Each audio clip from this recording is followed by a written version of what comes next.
Bom dia, amigos, bem-vindos a mais um programa Débora Histórica de 15 de outubro de 2020 para conversarmos sobre cultura,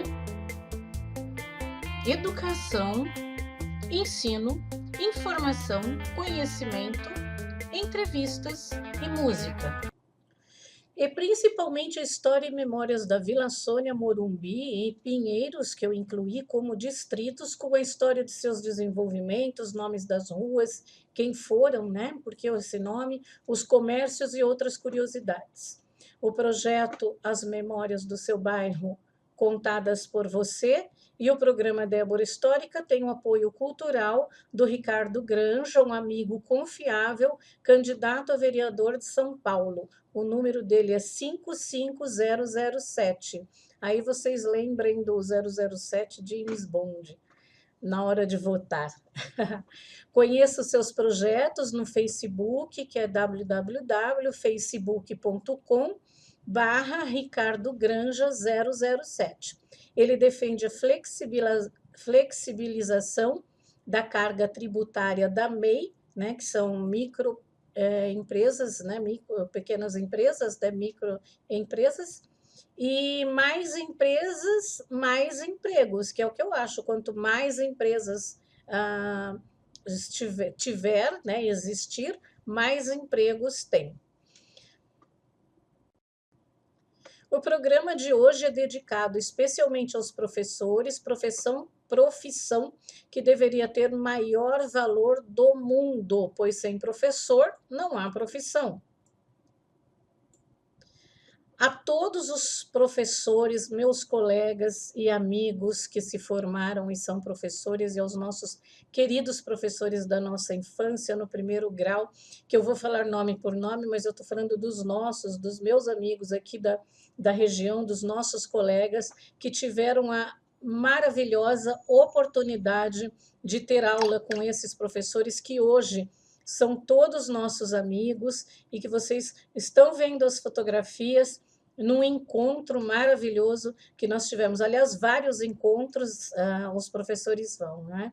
Então, é a Eliane Maria Oliveira, que é professora de português, a professora Lisete, que era professora de ciências, o professor Ciro, que era professor de ciências também, eles são casados, tá? Lisete e Ciro, e que ele deu aula de técnicas agrícolas. A professora Maria Cristina Costa, Videira Costa, que ela dava aula de estudos sociais na época, que depois virou História e Geografia e Política também, tinha o SPB. O professor Jair Marcelino, que para nós ele deu aula de inglês, mas para alguns ele deu aula de português também, um professor maravilhoso. E, aliás, eu acho que ele é o professor mais querido do mundo. Não que os outros não sejam, é que na época que ele entrou naquela escola, ele era assim um molequinho, acho que ele adorava tratar com as crianças, daí ele se identificava e brincava. Eu acho que não existe uma pessoa que não goste dele, né? A professora Maura Corsini, que dava aula de português, literatura, da língua portuguesa, né?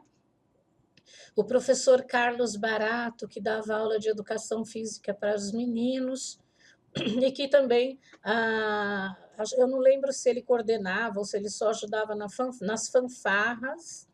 A professora Ruth, que era uma professora de matemática, bem enérgica. A professora Rosa Shibuya, que eu adoro, assim, ela era professora de educação física das meninas, e assim, adoro ela até hoje. A professora Marilisa, que ela não deu aula pelo menos para mim, ela não deu aula, mas deu aula para alguns colegas no prezinho, né? A professora Mazé Varela, ela também não deu aula para mim ou para nós, ela entrou depois, mas é uma professora que sempre fez o possível para participar dos encontros que eu fiz, né? Então, vamos ver se no próximo ano que vem ela estará presente também. E a professora Marlene Vieira Pérez, que nem todos tiveram a oportunidade de ter aula com ela deu aula da língua portuguesa durante 6 meses no início da década de 70. E que vocês vão ver já já a entrevista com ela. Uma vinheta e eu volto já. O programa Débora Histórica é afiliado à Associação Comercial de São Paulo Distrital Sudoeste, uma entidade centenária, sem fins lucrativos e independente de governo, dedicada à representação dos empreendedores de médio e pequeno porte e à defesa da democracia e livre iniciativa. Contato: telefone 011 3180 3772, e-mail dsudoeste@acsp.com.br, Rua Alvarenga, 591, Butantã, São Paulo. O projeto As Memórias do Seu Bairro Contadas por Você terá seu término no dia 20/12 e quem quiser participar, entre em contato através das redes sociais Débora Histórica e venha tomar um café comigo no Bistrô Tereza Russo. O programa Débora Histórica tem apoio cultural do Bistrô Tereza Russo. Venha tomar um café, um chá conosco, tem bolos, salgados, petit fours. Aceita encomendas. Rua Ibiapaba, 144, Vila Sônia. 97776-0851. Hoje nós vamos falar do dia 15 de outubro, que é dia dos professores e dia da normalista, e a história, memórias da Vila Sônia, Morumbi e Pinheiros, e vamos também ter a entrevista com a professora Marlene Pérez, e também hoje nós temos a agenda cultural, um pouco recheadinha, isso é muito bom, né? Então eu volto já já. A Gazeta de Pinheiros, o mais tradicional jornal regional do Brasil. Faz parte do Grupo 1, que também editam os jornais do Butantã, Morumbi News, Tribuna de Santo Amaro e São Paulo News. Casa da Sogra, estúdio musical, www.ciacasadasogra.com.br. Entre em contato agora mesmo e agende um horário para a sua banda. Ensaios, gravações, lives, vídeos, www.ciacasadasogra.com.br ou pelos telefones 11 3501 4844 ou 99710 8981. Ateliê Marlene Olim, a fábrica de ideias, peças especiais e artesanato em geral. Ligue 11 99967 7686. No programa anterior, nós fizemos o 16º capítulo do projeto As Memórias do Seu Bairro Contadas por Você, com as memórias do senhor Oscar Ferreira. Inclusive, estavam presentes o irmão dele, Walter Ferreira, e o sobrinho dele, que é o Desidério Ferreira Neto, que me apresentou, que nos apresentou, né, os tios dele, Oscar e Walter. Muito bacana isso, porque é deles que veio, do avô do Desidério Ferreira Neto, é que veio o nome do bairro do Ferreira. Então, eles contam isso. Hoje, dia 15 de outubro, dia dos professores e dia da normalista. Então, vamos falar um pouquinho o que é normalista? É um resumo, tá? As normalistas eram as mulheres que se formavam no curso chamado normal. No colegial, tinham as opções de fazer o curso normal, científico e o clássico. Isso antigamente. O curso normal para formar as normalistas correspondia ao magistério, atualmente, para ministrar aulas para séries iniciais do ensino fundamental. Por opção, o professor poderia complementar por mais um ano, chamado quarto normal, que habilitaria a lecionar até a 7ª série da época. Hoje, talvez seja a 8ª, mas aí eu não lembro. Normalistas eram as moças bem educadas, sofisticadas e delicadas, que em contato com as classes estudantis sempre tinham as alternativas e as propostas condizentes com as demandas das comunidades. Elas cursavam a escola normal, aquela que as formava para serem professoras nas escolas normais de todo o país, voltado ao estudo infantil. As normalistas, descendentes da família de classe média, ingressavam na profissão professor, pois viam o salário como um complemento para a renda mensal da família ou, em alguns casos, para garantir um casamento bem-sucedido com alguém, pois a profissão de professora naquela época era a única seita para mulheres. E, inclusive, porque eu lembrei agora, né? Para conseguir um belo casamento, porque antigamente as mulheres elas faziam o enxoval antes, né? Hoje a gente compra tudo na hora, né? Mas antigamente bordava seu enxoval, sei lá, o que mais que fazia? Comprava o enxoval, guardava, às vezes ficava até amarelado, né? Coisas de linho. Curiosidade: aquela visão de meninas normalistas saíam das escolas vestidas de azul e branco e com um sorriso encantador, virou tema de um romance clássico da literatura brasileira, A Normalista, de Adolfo Caminha. Aliás, eu comecei a ler esse livro, não lembro se eu terminei, eu costumo terminar. Eu tenho um livro aqui. Além do livro, Nelson Gonçalves compôs uma música chamada Normalista, que descreve suas roupas e seu jeito romântico. Então, tá aí na descrição do programa o link que vocês podem ouvir no YouTube. Sendo o Dia dos Professores comemorado em 15 de outubro, o mesmo acontece com as normalistas, afinal também fazem parte da história da educação do nosso país, mas tem um outro dia que era comemorado o Dia das Normalistas, tá? Então, se vocês procurarem, vocês vão achar.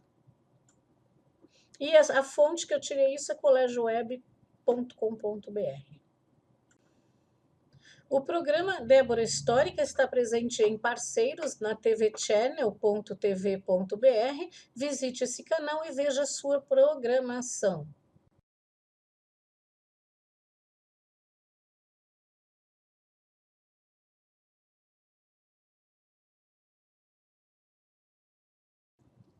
Dia do Professor. Meus queridos professores, no encontro de 20 de setembro de 2014 até após 35 anos, então estão aí as figuras deles que apareceram lá na frente, né, antes. E assim, uma satisfação reencontrar vocês e com certeza uma satisfação para eles nos encontrarem também. Então vamos lá, o Dia dos Professores. Em 1994, a Unesco proclamou o Dia Mundial dos Professores em 5 de outubro de alguns países. Em 5 de outubro. Em alguns países há um dia especial para os professores.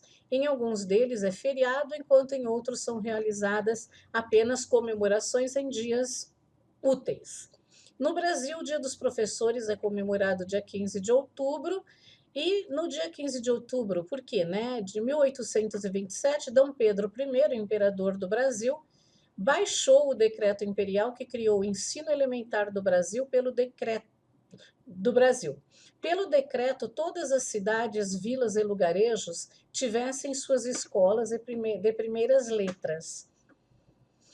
Esse decreto falava de bastantes coisas: descentralização do ensino, o salário dos professores, as matérias básicas que todos os alunos deveriam aprender e até como os professores deveriam ser contratados.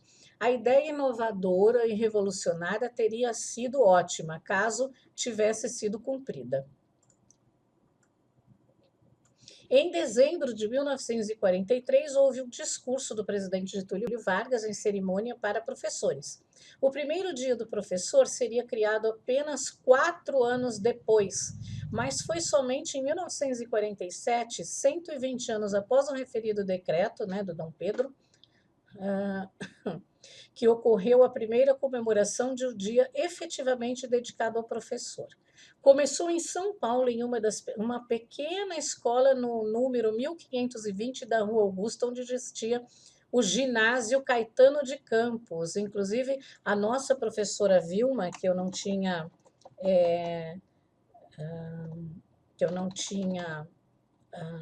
colocado lá em cima, ela foi nossa professora também, num período, eu tenho a impressão que foi na 4ª série, assim, ela dava aula, se eu não me engano, de geografia. Ela escreveu um livro da Escola Caetano de Campos, né, que ela estudou e que ela ama. Essa escola na Rua Augusta era conhecido como Caetaninho. O longo período letivo do segundo semestre ia de 1º de junho a 15 de dezembro, com apenas 10 dias de férias em todo este período.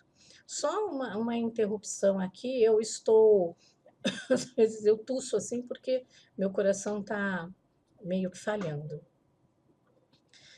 4 professores tiveram a ideia de organizar um dia de parada para se evitar a estafa e também de congraçamento e análise de rumos para o restante do ano. Eu falei do meu coração agora, que está falhando, mas eu estou em tratamento.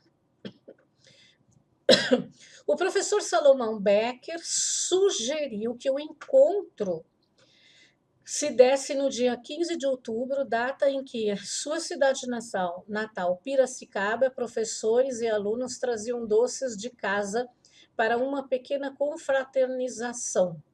A sugestão foi aceita e a comemoração teve presença maciça, inclusive dos pais. Vejam que lá para frente vocês vão ver uma outra coisa que tem a ver com Piracicaba no assunto e precisa só correlacionar. E também Piracicaba, professor. O discurso do professor Becker, além de ratificar a ideia de se manter na data um encontro anual, ficou famoso pelas frases professor é profissão. Óbvio. Sem professor, não tem profissão. Educador é missão e em educação não avançar já é retroceder. Com a participação dos professores Alfredo Gomes, Antônio Pereira e Claudino Busco, a ideia estava lançada. Agora, não esqueçam que ensino é na escola, educação vem de casa, né? A escola até complementa algumas coisas, os professores vão falando, olha, é falta de educação fazer isso, porque às vezes ou os pais não sabiam, ou a criança esqueceu, mas a educação vem de casa. A celebração, que aliás era uma frase assim, educação é de berço, né? A celebração que se mostrou um sucesso espalhou-se pela cidade, pelo país, nos anos seguintes, até ser oficializada nacionalmente como feriado escolar no Decreto Federal 52.682, de 14 de outubro de 1963. O decreto defende a essência e razão do feriado. Para comemorar condignamente o Dia do Professor, os estabelecimentos de ensino farão promover solenidades em que enalteça a função, que na verdade é profissão, do mestre na sociedade moderna, fazendo participar os alunos e as famílias. Só um esclarecimento aqui, professor não é função, professor é uma profissão, porque ela se forma professora. Se ela se forma um administrador e não tem mestrado, não tem autorização para ser professor, então ela está numa função de professor. Assim como eu dei aula 17 anos, dei aula em colégio, mas eu não sou professora. Eu estava na função de professora. Eu acredito que tenha dado para entender. Igual as pessoas falam, qual a sua profissão? Eu sou recepcionista. Recepcionista não é uma profissão, recepcionista é uma função. Você pode ser uma pessoa formada, ter o diploma em algum lugar, inclusive técnico em alguma coisa, mas você está como a função de recepcionista ou alguma coisa assim. É uma breve vinheta e nós voltamos já já. Eu sou Daniela Costa, sou psicóloga e psicoterapeuta e fundadora da Clínica Psicologia da Vila, que já está há 10 anos no bairro da Vila Sônia. A Psicologia da Vila conta com uma equipe de profissionais qualificada para atender crianças, adolescentes, adultos, casais e famílias, além de orientação vocacional para jovens e adolescentes e processos de coaching, além da consultoria em RH, através de seleção de pessoal, treinamento profissional, treinamento motivacional. Conheça mais do nosso trabalho através do site psicologiadavila.com.br e nas redes sociais @psicologiadavila, tanto no Instagram quanto no Facebook. Um grande abraço e até lá!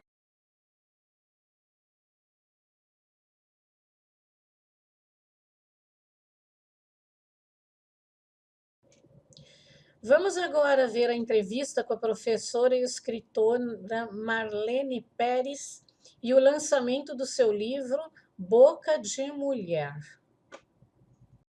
Eu fui 3 vezes mãe, e tudo um atrás do outro, né?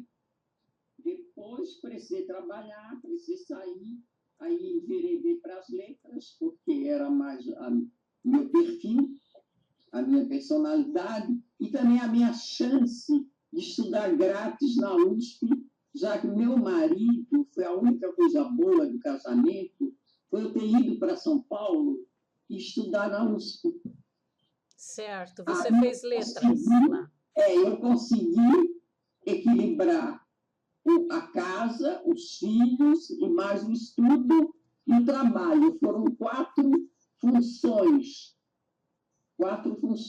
fora as menores, né? E você fala um pouco da sua vida anteriormente, você fala que você sofreu, e por isso que você colocou o nome Boca de Mulher, que é para a mulher abrir a boca? Boca de Mulher, na verdade, tem a ver com a série dessa publicação, que é Palavra de Mulher. Palavra de Mulher. Então, eu tinha colocado até outro título. Quem sugeriu esse título foi o editor. Certo. Eles resolveram essa ilustração da boca, porque acha que em mim a boca é muito marcante, não só para falar, para sorrir, né? Para tudo. Eles acham que é mais marcante no meu rosto, na minha vida. Botar a boca no mundo, como diz o outro, abrir a boca. Dar aula já é usar a boca, né? Tudo, enfim. E aí eu concordei, porque eu achei que ficou muito bom essa boca de mulher com a ilustração. Eu gostei também, eu achei que ficou ótimo. É um livro menor, porque é uma série, né, de Palavra de Mulher, tem outros. Por enquanto, eu sou a última, não sei se tem mais algumas que já entraram depois de mim, nesse seriado. Eu não sei se ele já encerrou, isso eu não sei. É um editor que está editando vários livros, é isso? De vários... Várias escritoras escreveram nesse aqui que eu botei o óculos de longe, Palavra de Mulher. É um grupo de mulheres mais feministas, é um livro mais feminista. Certo. Mas eu sou uma feminista light. Feminista light. Eu lembro que você sempre foi muito moderna, né? Você sempre foi muito boca de mulher mesmo. Falava o que você queria, fazia o que você queria, uma mulher independente e uma mulher revolucionária. Acima da minha época. Exatamente. E acima daqueles grilhões, daquela prisão. Exatamente. Primeiro da vida mesmo, da minha casa, da minha família. Depois casei para sair da primeira gaiola. Entrou na segunda gaiola. Aí vi que estava mais difícil, que era pior ainda. Eu disse, eu tenho que honrar essas crianças, meninos, e já tem que aproveitar e estudar também, fazer alguma coisa. Aí, quando eu vi a possibilidade da USP de estudar e continuar, porque eu estava em São Paulo, né? Porque meu marido era paulista. Foi uma das vantagens de me casar com ele, foi ter chance que, se eu tivesse casado com outra pessoa, que me trancasse na gaiola e nem a USP eu ia enxergar, não ia conseguir estudar mais, né? Então, seria pior. Você não teria tido essa força que você tem e que você teve até agora, nos seus 80 e quantos anos? 80? Eu faço sexta-feira 85 anos. Então, nos seus 85 anos, você está ótima, excelente, e já vem de lá, né? Você conseguiu abrir a gaiola, as duas gaiolas e conseguiu voar. E até agora você, nos seus 85 anos, você voa ainda, né? Você tem sua opinião. Gostei da imagem. Aham. Gostei, isso mesmo. Aos meus voozinhos. Então, esses voos, como devido à matéria física, à carcaça, à parte humana, que até 70 vai bem, mas depois de 70 é muito difícil a gente carregar essa matéria humana. Então, os voos são mais rasantes, né? É verdade. Os voos têm que ser mais equilibrados, tem que ser mais sentadinho, escrevendo, tem que ser mais da cabeça. Enquanto a cabeça está boa, apesar de ser uma parte física também, né? Mas eu acredito muito em, sei lá, numa parte mística, que ajuda o cérebro a se manifestar, a criar. O artista tem muito isso. Tem um mistério, não é bem mistério, é um fenômeno, uma coisa que não é explicável, que não se explica. Quem quiser explicar muito poesia, ou por que é poeta, não é poeta. Certo. É, Eu acredito que essa coisa mística é a energia que você tem de querer viver e de querer fazer alguma coisa para a sociedade. Porque eu lembro também que você sempre fez para os seus alunos, você quis fazer que participasse de teatro, que fossem na sua casa. Você sempre quis ser, você sempre quis ser muito jovem, né? Muito obrigada. Eu me lembro daqueles nossos jornais falados na sala de aula, né? Vocês colocavam a carteira, a cadeirinha, um de política, outro de qualquer outro assunto, né? Esportes, de moda, enfim, tudo. As notícias, né? E dali brotou aí, ó, uma apresentadora que está me honrando, né? É verdade. Mas uma honra mútua, é um prazer mútuo. Muito obrigada. É influência, né? Apesar, a entrevista não é comigo, né? É com você, mas assim, eu sempre fui extremamente tímida, apesar de não parecer, eu sou muito comunicativa. Mas eu tenho muita vergonha de fazer teatro, eu não faria teatro. Mas falar em público, eu falo, eu gosto. O que eu gosto é essa cultura de fazer pesquisa, de conhecer, né? E de ter o contato com pessoas que têm essa mesma facilidade, como escrever. Escrever é muito importante. Você coloca para fora, eu acho. Como que era o nome do livro, Marlene? Como que você colocou o livro antes de ser Boca de Mulher? Era o quê? O quê? O título do livro era como? Antes de ser Boca de Mulher? Boca de Mulher? Antes de ser. Eu escrevi muito em antologias, então eu entrava em concursos, geralmente era aprovada todas as vezes, fui aprovada que eu entrei em concurso, para publicar 2, 3 poemas. Certo. Então eu cansei disso, eu cansei. Mas sempre deixei, porque eu comecei a trabalhar num sítio que eu adoro plantas, animais, e dei uma de agropecuarista durante 7 anos. Sim. Eu fiquei presa. E aí aquilo, para mim, era poesia concreta. Eu sempre digo, quem está feliz não faz poesia. Essa poesia é o resultado do sofrimento, é a flor que você vai buscar, é o filho que você vai buscar. É a dor. Né? É quase o seu retrato. Essa Marlene que sempre quiseram te podar, está aí brotando. Está voando, então, né? Você brota. Cada vez que você constrói um poema, você brota e fica bem assim, abismado. Certo. Terminar um poema, que a gente nunca termina, é interminável.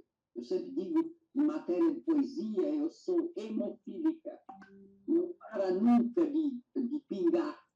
Eu tenho um poema até que se chama Gota, eu tenho tantos poemas, mas esse negócio da internet, eles vão escondendo os poemas, vão sumindo os poemas, depois volta, depois vai para as nuvens, ando lá pelas nuvens.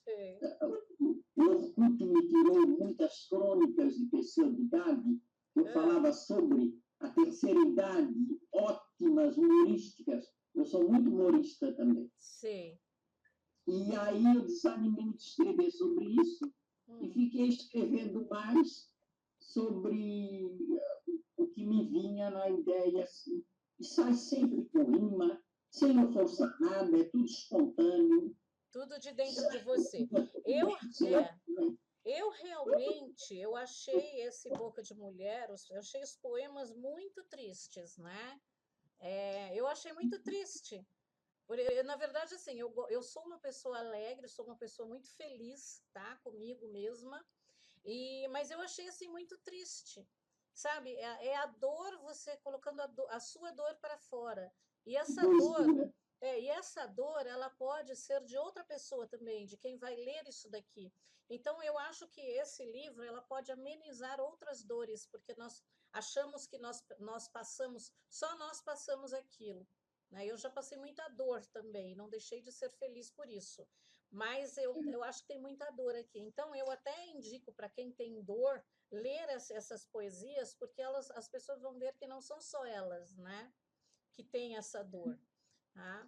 Agora, as escritas que são sua dor, você falou da sua gaiola de quando você era solteira, da sua gaiola de quando você era casada. Você ainda vive numa gaiola em relação aos seus filhos? Porque os filhos costumam podar a gente, né? Vive, né? Aliás, é um dos motivos que ainda tem muitos aí sobre mulher, que eu já evito escrever poemas de amor, poemas mais picantes, porque eu ainda tenho 2 filhos que reprovam. O terceiro não, que está agora em Portugal. Aliás, ele é poeta também. É uma pessoa mais aberta, ele me aceita como mãe. Não importa se é poetisa, se escreve um poema de amor, mesmo estando viúva, isso choca os 2 mais velhos, principalmente o mais velho. Então, e eu me sinto também envergonhada em fazer um poema mais profundo, mais picante, mais mulher, de mulher, eu me sinto. Agora, quanto à tristeza, eu já expliquei, se eu fosse muito alegre, eu não escreveria poesia, não seria poeta. Quando eu vejo um livro de poesia que é só superfície, sem entrelinhas, sem profundidade, sem tristeza, só alegria, eu não gosto do poeta. Certo. Você se identifica. Pessoa, você... Gosto muito do Vinícius, alguns do Drummond. Quando Drummond está muito feliz, eu já não gosto. Porque... Você se identifica com a tristeza. Me identifico. Mas olha, deixa eu te falar... Sou uma pessoa que consegue animar os outros para estudar. Consegue. Eu sou uma catequista para o estudo. Até hoje, todo mundo que convive comigo, secretária, que trabalha na cozinha, que trabalha no que for, eu digo, vai estudar. Vai estudar. Porque o estudo no Brasil não é bom? Não importa, pode ser o pior do mundo. Ainda vale a pena. O dia passou e acabou e você não estudou. Então, vai estudar. Mas estudar, Marlene, as pessoas pensam que estudar é ir para a escola. Estudar não é só ir para a escola. Não é só ir para a escola, não. Eu estudo, eu pesquiso para fazer todo o trabalho que eu faço. E você também, provavelmente. Mas para fazer pesquisa, se animar e ir para frente, ele tem que se sentir na escola. Exatamente. Porque se ele não se sentir que é estudante, ele não vai. Ele tem que ter. Há pessoas que precisam ser mandados ter lição de casa. Eles não tomam a iniciativa.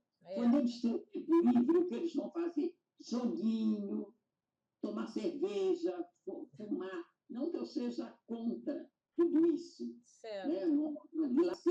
Mas a vida não se resume só nisso. Certo, não se resume, mas o que eu digo, assim, com relação a não ir para a escola significa Você não não viu estudar? nenhum poema alegre, nem aquele Festa. Ah, Tem um poema aqui que se chama Festa, deixa eu ver no índice. Eu uhum. tenho que pegar o óculos de...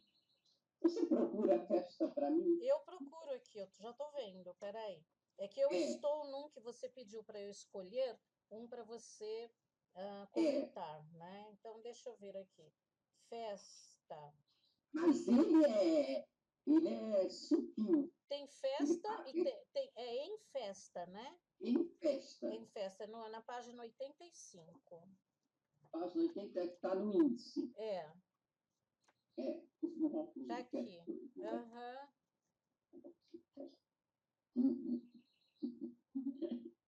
Quer que eu leia? Quer dizer uma coisa? Quer que eu leia? Ó, Ah, aqui tudo parece positivo, muita alegria, muita festa, mas o final dele é a morte, ele fala sempre em morte. Todo poema fala sempre em morte. Quase todos. Eu estou me referindo a todos, a maioria dos poetas. certo. Bom, eu me considero uma boa poeta, Uhum. apenas injustiçada pela vida, assim.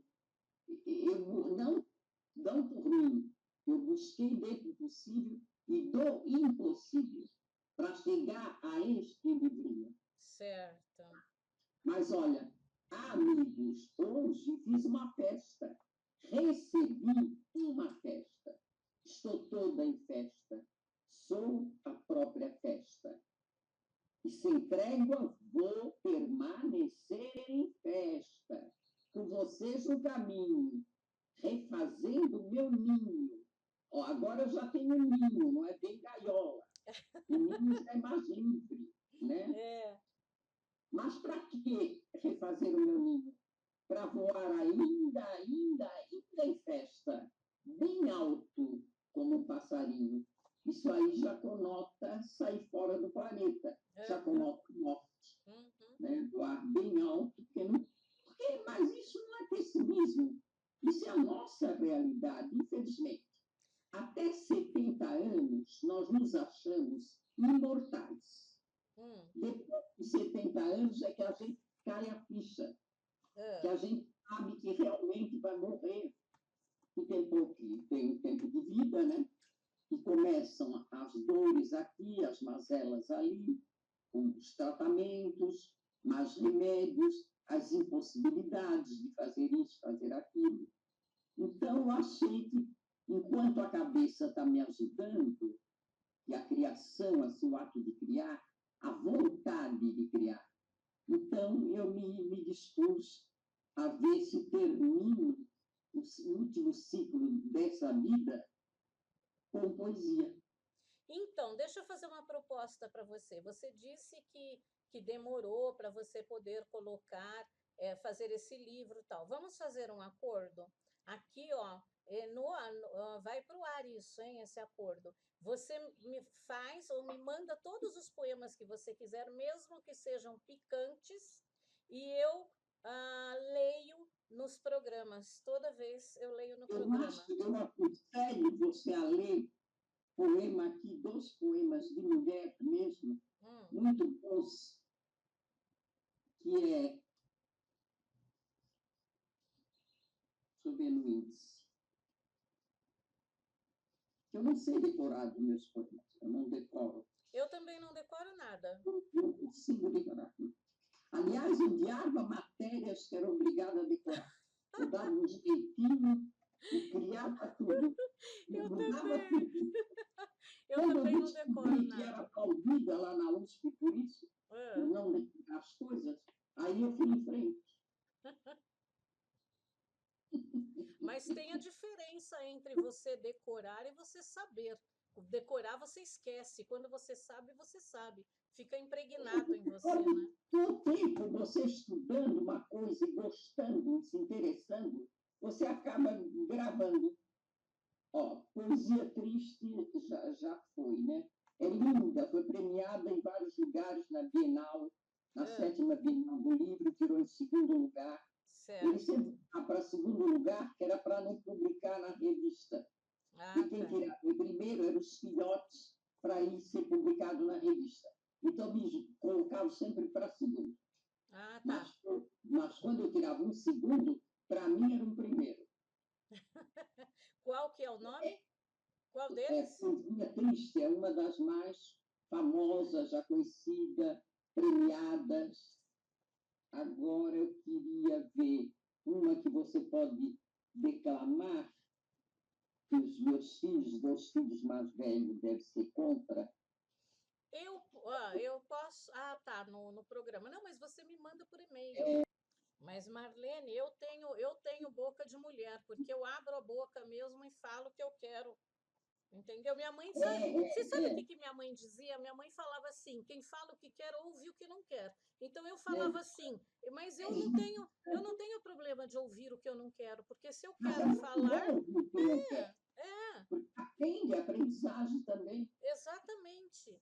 É a tese, é a É, tese. A exatamente. tese é a antítese. O que não quer é a antítese. Aham, Não existe, não se descobre nada no mundo sem o pró e o contra. exatamente. Não existe circuito de comunicação só com uma pessoa. É. E o outro tem que contrariar da outra ideia, porque ele não vai te repetir para surgir uma terceira. Uhum. Esse terceiro vai achar um outro para debater, para surgir uma quarta. E aí é a evolução do mundo, a evolução da ciência, que termina sempre num ponto de interrogação. Exatamente. É assim, para mim, 1 mais 1 é igual a 3, que é o terceiro. Isso, muito bem, Né? muito bom. Você é das minhas. Ainda bem, né? Mas onde é que está aquele poema Nó Sem Ponta? Nó Sem Ponta é um poema sensual. Na página 38. Então vamos lá. É um poema muito bonito, foi premiado pelo Banco Real, ganhou mensagem honrosa. Sei. Uma pena. Tem os sentimentos, mas é aquele que fica remoendo, que é amor propriamente, aquela coisa, né? Que não é o sentimento do poeta tal, do poeta X ou B ou A, sei lá. É aquilo que você sente, eu sempre falo, não é o sentimento do Camões, mas é sentimento difícil. Aí, quando você joga ele para o filme americano, que faz sair esse último poema, sentimento, que ele termina aquela angústia num filme americano. Que o mocinho chega, pega a mocinha, beija, faz sexo e acaba a história. Pronto. Aí acaba, porque a teoria leva ao sofrimento, como você diz, a tristeza. E o ato sexual, se você também torná-lo mais não brutal, né? Claro, um ato sexual em que os dois estão aqui, mais romântico, mais leve, uma coisa mais sublime, porque o ato sexual é sublime, senão a vida acabaria. Então, é o que eu falo sobre sexo. Eu sempre, quando eu falo sobre sexo, eu falo do sexo que é maravilhoso. Também é mais pesadinho. Marlene, deixa eu te perguntar. É um poema pequeno. Deixa eu te perguntar uma coisa. Deixa eu te perguntar uma coisa importante até. Você é triste, né? Agora, me fala uma coisa. Você amou o seu marido ou já amou outra pessoa? Não, eu amei uma única pessoa na vida. Que é o seu marido. Foi um colega do 2º grau. Tá. Ainda está vivo, 5 anos mais velho do que eu. Vai completar 90 anos agora em outubro.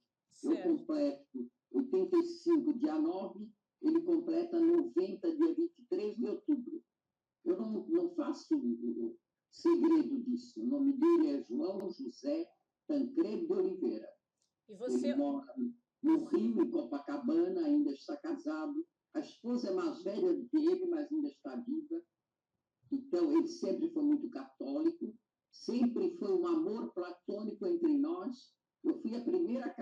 sair da gaiola da minha mãe.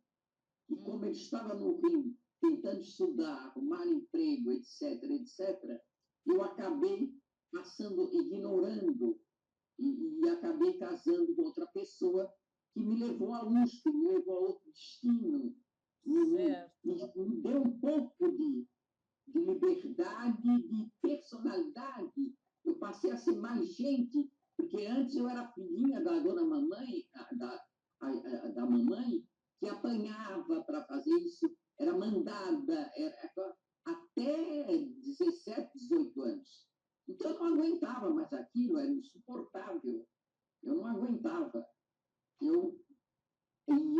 era tudo feito quando meu pai não estava em casa. Para o meu pai, havia minha mãe que tinha muito ciúme do meu pai com as filhas, né? Ah, tá. Ela teve só duas filhas. Era uma coisa doentia, né?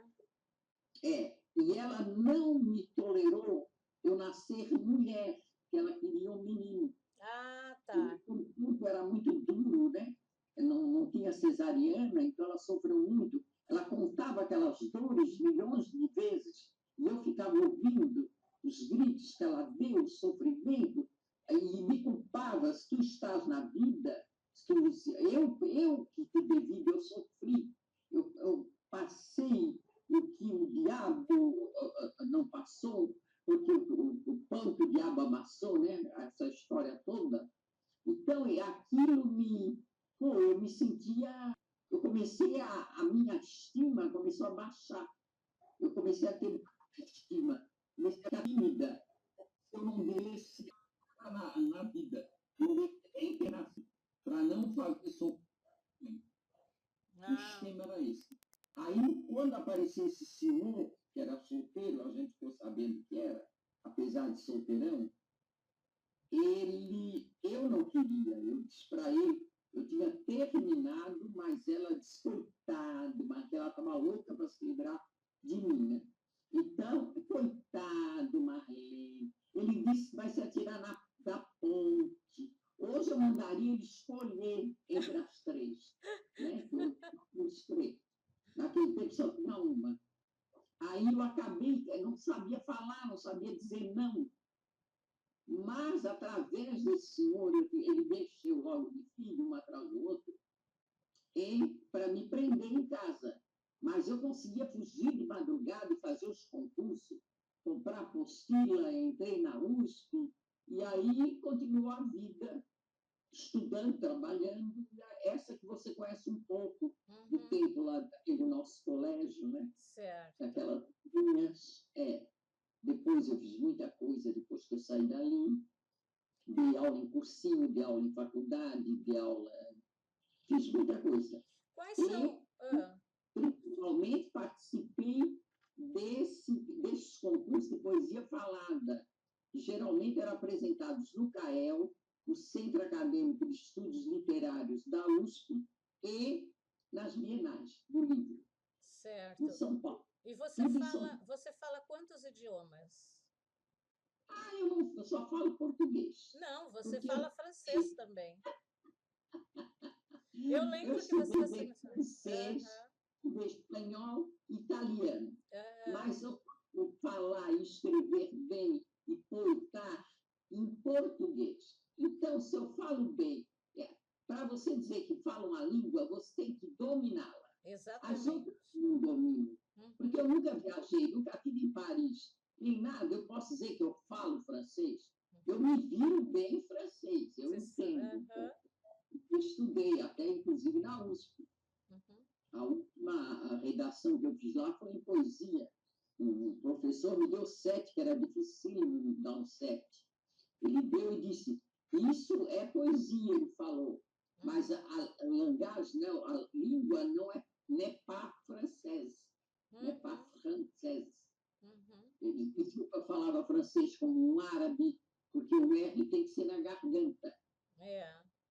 Então, você tem que conviver no local, você tem que... Eu não posso dizer só porque se é uma palavrinha ou duas ou três, tem que mudar, coisa sem inglês, comment allez-vous? Non, je ne parle pas.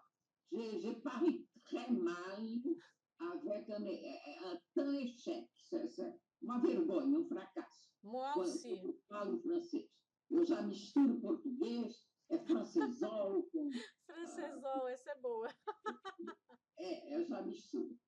Então, porque tem gente que fala très bien, já acha que fala francês. Não, falar francês é você dominar a língua ao ponto de criar com ela até um poema. Exatamente, eu concordo com você. Porque eu estudei francês também, mas eu não falo, nem. Eu estudei francês e italiano também. Mas eu não falo, porque eu não tenho o diálogo. Eu entendo alguma coisa, ouço uma música, consigo entender alguma coisa, mas eu também eu não falo que eu falo francês. Eu estudei um básico, né? Estudei 2 anos com professor particular, voltei. Tenho até um diplominha do primeiro estágio que eu fiz o ano passado. A Aliança Francesa em São Paulo, né? Eu estudei na Aliança Francesa também, além da USP. Uhum. Não, eu estudei com uma professora da Aliança Francesa, mas não na Aliança Francesa, porque eu não consigo estudar em grupo, né? Pela minha distração e dislexia. Então, eu tenho que estudar sempre particular. Eu não consigo estudar em grupo. Eu não acompanho porque meu pensamento voa. Meu pensamento parece uma coisa à toa, mas como é que a gente voa? Quando começa a pensar, né? Qualquer dia nós vamos nos encontrar aqui e cantar. Vamos, eu adoro cantar. Eu adoro cantar. Então, fala um pouco mais desse seu livro, que daqui a pouco a gente já encerra a entrevista, mas podemos continuar a conversar. Eu queria falar desse poema, tem o sentimento 1 e o sentimento 2, né? Saiu bem errado, porque saiu um sentimento antes, depois saiu outros poemas, depois voltamos para o sentimento. É como uma coisa que fica martelando, né? Então, por isso tem muito sentimento. E vai sair um, que é loucamente, que também é sentimento, que eu estou com vontade de passar para o sentimento definitivo, assim, o último sentimento, que definitivo não existe. Certo. Nada é definitivo, nem a vida, né? Como uma pessoa que eu conheço disse que tudo tem um prazo, né? A nossa vida tem um prazo, o casamento tem um prazo, acho que filhos têm um prazo, né? Também. Não, até um prazo. Ele falou que tudo tem um prazo. Tudo tem um prazo. E para encerrar, você gostaria de falar mais alguma coisa? Quando que você vai lançar, né? É importante esse livro, ele já está para vender, ou como adquire? Eu gostaria, se pudesse, que você me fizesse a propaganda ainda do Boca de Mulher. Vender ainda eu tenho alguns exemplares ainda para vender de Boca de Mulher. Então, mas agora, como que as pessoas compram? Tudo vai depender do editor. Nós ainda estamos preparando a matéria. Os últimos versos e material, né, para levar para o editor. Tá, mas como a pessoa faz para comprar esse livro? Para comprar esse livro aqui? Aqui no próprio livrinho. Editora Insular. Onde é que está o endereço? Me ajuda aqui. No site da editora. Entra no site. Se entrar no site, explica você para ela. É mais fácil. No site da editora Insular ele já tem lá. Ele tem bom. lá a Boca de Mulher.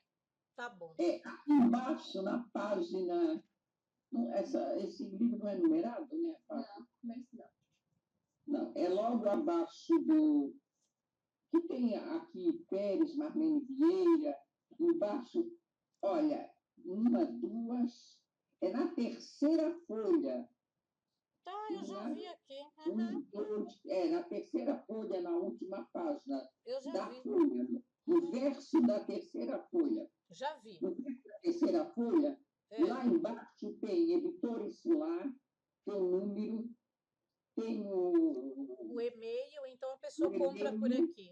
Facebook com Editora Insular, Twitter com Editora Insular, Insular com BR.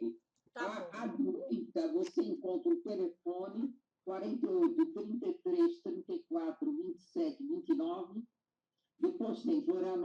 Catarina.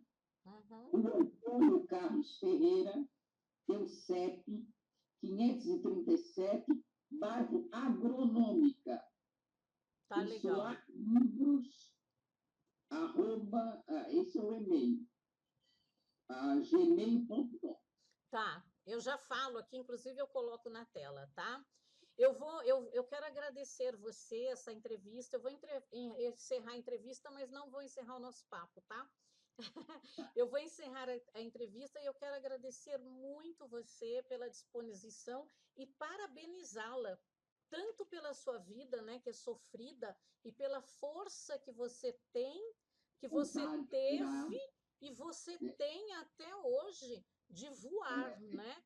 A gente voa, a gente consegue voar como um gavião, mas depois, ou se não, como o Fernão Capelo Gaivota, né? Que quer voar lá no alto, ou se não naquele. Era uma vez, vejam vocês, um passarinho feio que não sabia o que era e nem de onde veio. É. Começar a gravar com violão. Eu tenho muita vontade de. Não, eu vou gravar com violão, eu vou gravar uma música. A minha. Uhum. Aquele poesia triste, Uhum. caía bem uma música assim do Chico, do Arco, mas isso é um sonho, né? Pode ser não precisa ser do Chico, do Arco. Pode ser a música até sua. Eu vou pedir para alguém fazer uma música. Violão, né? Não, eu tenho amigos que são músicos. Qual é o poema que você quer que cante? Não, esse poesia triste muito premiado, Poesia que é bem triste. engasgado, mas é lindo. Tá. Ele está logo no começo aqui, né? Não, pode deixar. Eu vou pedir para alguém fazer uma música para ele, tá? E deixa eu te falar. A página Poesia Triste é página 23. Tá. Tem um também Toada, tem vários aqui. Tem uns até que eu já coloquei música, mas ainda não tive a chance de alguém colocar uma música. Eu gostaria muito, antes de morrer, de ver uma letra minha gravada com uma música bonita, né? Assim. Eu vou fazer isso e não vai morrer antes de eu fazer, hein? Porque as coisas a gente depende de uma pessoa. Então, e deixa eu terminar de falar. Então, a gente quer voar como aquele passarinho feio, né? E a gente acaba, quando chega uma certa idade, na verdade, a gente pode voar lá no alto, depois a gente voa como uma galinha, né? Que voa baixo, só vai até o... Ela só pula, né? Na verdade. Tá. Quando eu falo aí, voar bem alto, e vocês no caminho são os amigos que vêm atrás, né? Uhum. Mas quando eu falo essa festa, ainda em festa, eu quero dizer o seguinte, que mesmo na hora da morte, eu estarei ainda em festa, ou pelo menos desejo estar, né? Sim. A morte é uma passagem maravilhosa, não é como as pessoas pensam. É uma renovação. Na verdade, nós não morremos, né? O corpo vai embora, mas nós continuamos vivendo. Ou em outros corpos, né? É uma coisa assim que eu acredito. Além dentro das várias teorias, né, religiosas, nós não bastou fazer qualquer coisa para não morrer completamente. Eu, por exemplo, eu tive 3 filhos, você teve uma filha, né? Uma filha só. Então, basta plantar uma árvore, não é isso que os antigos diziam? Basta plantar uma árvore, ter um filho... E escrever um livro. Então, pelo menos eu já escrevi. Então, tá ótimo. Minha querida. Marlene, você é muito querida como professora lá, o pessoal lembra muito de você, de ir na tua casa, de fazer teatro, de conversar. Então, eu tenho certeza que muitas pessoas vão ver essa entrevista e eu agradeço mais uma vez você. E aí eu vou desligar e nós vamos continuar aqui o papo, tá bom? O filho mais velho, ele gostava muito, ele dizia que eu estava fazendo um grande trabalho com aquelas meninas, assim, de deixá-las livres, elas faziam a letra, montavam a peça, faziam o cenário e apresentavam. Eu deixava livres, né? Exatamente. Ele era muito meu fã. Ele era ele que me levava na poesia falada, o mais velho, porque eu falei que ele era mais puxando o pai. Mas isso é outra personalidade de homem. Mas como poeta, ele sempre admirou muito. Tá O ótimo. mais velho, André Luiz Vieira Pérez é o mais velho. Tá. Esse é engenheiro. Ó, eu preciso só que você me autorize a publicar. Não, já está autorizada. Eu acho que é a partir do momento. Fala o que você quiser. Que ótimo. Um livro aberto. Que bom. Além dos meus livros, as minhas poesias, eu também sou. O grande livro sou eu mesma. Que bom. Então tá, eu vou desligar aqui e a gente continua, tá? Eu espero que vocês tenham gostado da entrevista e se vocês quiserem comprar o livro, vocês podem entrar em contato com a professora Marlene, ou eu indico alguma coisa assim, que lá na entrevista também tem como vocês comprarem esse livro. O programa Débora Histórica tem o apoio cultural da revista Dolce Morumbi, onde também eu assino uma coluna.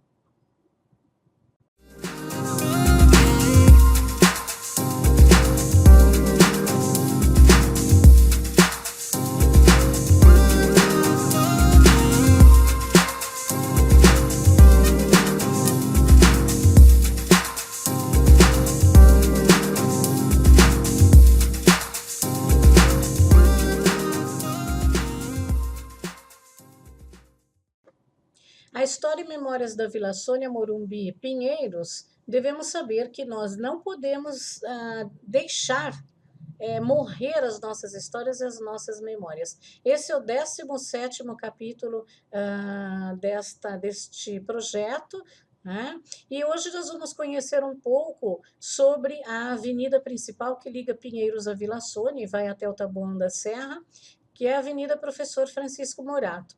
Esta avenida, ela herdou o nome desse professor, que, sendo seu nome completo, é Francisco Antônio de Almeida Morato.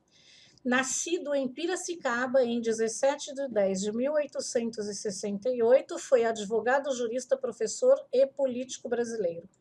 Estudou Humanidade no Colégio Moretson, eu não sei falar isso, prestando exames preparatórios no curso anexo da Faculdade de Direito de São Paulo, na qual matriculou-se em 1884, recebendo o grau de bacharel em 1888.